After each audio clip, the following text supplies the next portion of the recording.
मैं कुशाई कर रहा हूँ इन आकाओं की मौजूदगी सुने।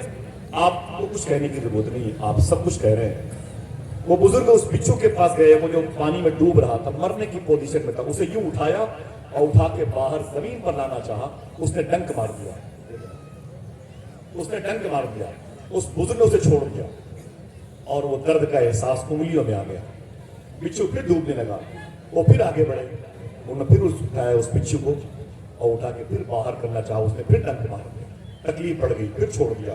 अब वो मजीद डूब रहा था तो मुरीद ने कहा हुजूर इसे डूबने दे, इसे डूबने दे। फरमाया ना कोई बात नहीं। अब आपने अपना बायां हाथ निकाला, उस बिच्छू को उठा के जैसे बाहर करना चाहा, उसने 3 उंगलियों पे डंक मार दिया।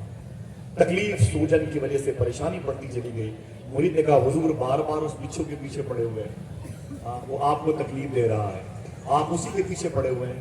आपने फरमाया कि डंक मारना उसकी आदत है, अगर वो अपनी आदत से मजबूर है तो परेशान लोगों की परेशानी दूर करना ये मेरी आदत है, मैं अपनी आदत से मजबूर हूं।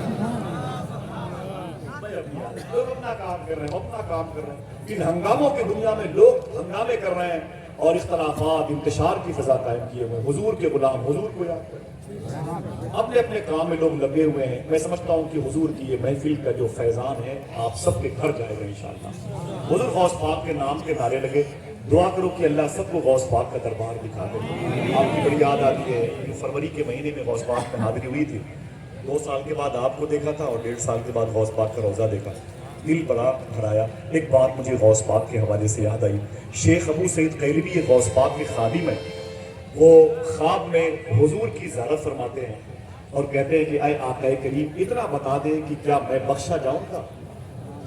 हुजूर का जवाब सुनिए आप, शेख अबू सईद कैलवी ये गौस पाक के खादिम है, गौस पाक के कई खादिम है, शेख रजा गौस पाक के खादिम है, शेख बका बिन बतू गौस पाक के खादिम है, शेख अली बिन हेती गौस पाक के खादिम है, शेख अबू हफ्स अल हसनी अल मूसली गौस पाक के खादिम है, शेख कबीरुद्दीन दूल्हा शाह गुजराती गौस पाक के खादिम है। खुश हो जाओ शेख मुनव्वर शाह इलाहाबादी गौस पाक। माशाअल्लाह सुभान अल्लाह सुभान शेख अल्लाह। अबू सईद फरमाते हैं कि मैं सो रहा था, मैंने ख्वाब में हुजूर को देखा, मैंने कहा आए करीम आका मदीने वाले आका कि आप मैदान महशर में मैं बख्शा जाऊंगा। तो हुजूर फरमाते हैं सुन मेरे अबू सईद, मैंने कहा कि जिसके दिल में मेरे अब्दुल कादिर की मोहब्बत होगी जरूर बख्शा जाएगा। गौस पाक के नारे लगने चाहिए, गौस पाक की मोहब्बत आपके दिलों में होनी चाहिए। ठीक है, मैं 2-3 मिसरे पढ़ता हूँ, आप थोड़ा सा आराम कर लें, उसके बाद गुलाम अब्दुल मुजस्सम साहब आएंगे तो बोलिएगा इंशाअल्लाह। न तो सस्ता न तो महंगा नगीना काम करता है। सुभान अल्लाह। ठीक है, आवाज पहुंची, बैठे रहे। न तो सस्ता न तो महंगा नगीना काम करता है, फकत इश्क़े शहनशाहे मदीना काम करता है।